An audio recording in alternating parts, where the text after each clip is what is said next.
So ngasho ngithi ngibonisa abantu basekhaya abantu abadala then ngavuka same time ngayibhala you understand inabumbongeni ingema style kanje ngathi ayazini la I think kumele sithole umuntu wase KZN oqinile nyano right mara sobona ukuthi sithola abantu. What is up in lyrics? My name is K-Mars, K-Kanza, K-Silimo, Kan's child. Standing next to me is one of the pioneers of Amapiano, DJ Stoki. How are you? Shapwena? Ngiyavila. Hey man, you're a hit maker. Selima Tunzi is in your name. Today we're shooting a music video, Skorokoro. Please tell us how that came about. Okay, ngizintroduce futhi igama lami nguStoki Mbatha, DJ Stoki. Namhlanje sise Julius la idropini shoot music video yami iSkorokoro. Ngikho yi1 kuSkorokoro ngino Sminoff, ushaya start time yo Sminoff. Ngino Zinhle, ngino Sobzeni, ngino M-Keys. So it's a beautiful song. Yeah, beautiful song. So ingoma ake ngize ngithi ipiano lelinye ipiano elihluke kakhulu leli because ipiano ukuthi lihlangane nescathamiya kanjalo ingoma ukuthi ungakhona lokuthi idlale nasemshadweni. It's a beautiful song. So sure, I heard the song. So now I'm interested ukuthi labantu bakhethile ukuthi babe phakathi kwengoma. How did you decide ukuthi ufuna uSminoff? I mean uSminoff now uyasho ukuthi he's a Scatamiya artist. There's Zinhle as well and there's M-Keys as well.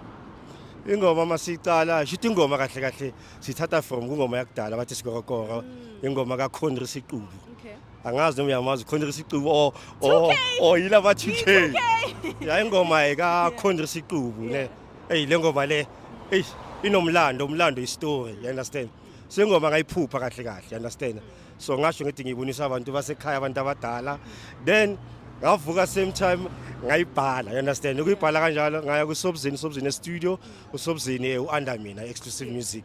Sobzeni amani kunengoma kanje ngiyiphuphile so ithi siyenze ukuthi senza i-remix yakhona, you understand? So Sobzeni akayazi hey ukuthi mele ukuthi ngiye ku Google ngimzwise the older one, you understand? Ukuthi idlala kanje nakanye. So ama elements wakhona soyenza kanje nakanye until kwaphuma le remix kahle i-remix iSkorokoro le yakudala, you understand?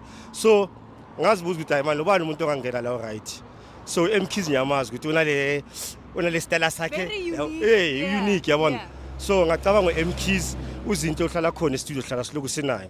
But mangimamele man uJovis makaloku ayenza man inabumbongeni ingema style kanje ngathi ayazini la I think kumele sithole umuntu wase KZN oqinile nyano right mara sobona ukuthi sithola abantu until ngazama noma amagama sengiyiseswasho until ke ngahlangana noSminoff wangena iSminoff ke iculo laba the will ngakhona khona manje. So Mina, from me, I want to know, as a very good producer that you are, what are some of the elements or some of the things also now as an artist